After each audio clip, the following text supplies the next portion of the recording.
రాముడు అడవుల పాలైనా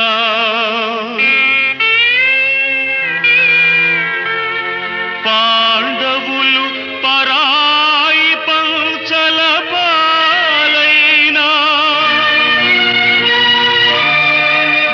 మహనీయులు ఎందరో మట్టి పాలైనా కాలం కాదు కర్మ కాదు విధి వ్రాసిన వ్రాత కానే కాదు మనిషే మనిషికి ద్రోహం చేశాడు అది విధి నెత్తిన తానే